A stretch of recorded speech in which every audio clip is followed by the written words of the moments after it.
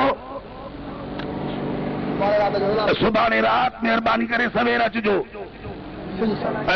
سائیں بھورل شاہ اچے دعا گھرو سائیں غلام مصطفیٰ شاہ صاحب اللهم صل على بابا متھے نہ چل جو اے ٹیبلوں کمزور ہیں والافات آمین. بها جميع الحاجات وتطهرنا بها من جميع السيئات وترفعنا بها عندك اعلى الدرجات وتبلغنا بها الغايات من جميع الخيرات في الحياه بعد الممات انك على كل شيء قدير. ربنا آتنا في الدنيا حسنة وفي الآخرة حسنة وقنا عذاب النار وقنا عذاب القرد وقنا عذاب المرض وقنا عذاب السكر وقنا عذاب القبر وقنا عذاب الحشر وقنا عذاب الميزان. ربنا تقبل منا انك انت السميع العليم وتب علينا انك انت التواب الرحيم. يا رسول الله انظر حالنا يا حبيب الله اسمع قالنا انني في بحر هم مغرق خذ يدي سهل لنا اشكالنا. يا رب بالمصطفى بلغ مقاصدنا واغفر لنا ما مضى يا واسع الكرم. ببركة ان ملائكته يصلون على النبي يا أيها الذين آمنوا صلوا عليه وسلموا تسليما. اللهم صل على سيدنا وشفينا حبيبنا ونبينا مولانا محمد وعلى آله وصحبه وآل بيته وبارك وسلم. سائیں کے دعا عرض ہوا سائیں کو عرض ہے کہ ہمارے سب کے لیے دعا فرمائے جس نے بھی ہمارے ساتھ تعاون کیا ہے سب کے لیے دعا فرمائے. حاجی ایک حاجی ہمارے مرحوم حاجی جمعہ خان تھے مرحوم اس کے خلفائے راشدین کانفرنس کے بڑے کارکن تھے اور ابھی تک وہ اشتہار وغیرہ وہ چھپا کے دیتے ان کے بیٹے. ان کا کسی نے ان سے ظلم کیا ہے یہ ہے کہ ان کی ویگن ہے کسی بکٹی نے اس نے بدماشی کر اور وہ ویگن جو ہے اس نے قبضہ کر لیا ہے. دعا کرو کہ اللہ تعالیٰ حق والوں کو حق دے. اور میرا عرض یہ ہمارے دوست بہت کھڑے ہیں اور میرا ماموں ہے اس کے لیے دعا فرمائیں. وہ میرا ساتھی ہے 7 چکر لگا کام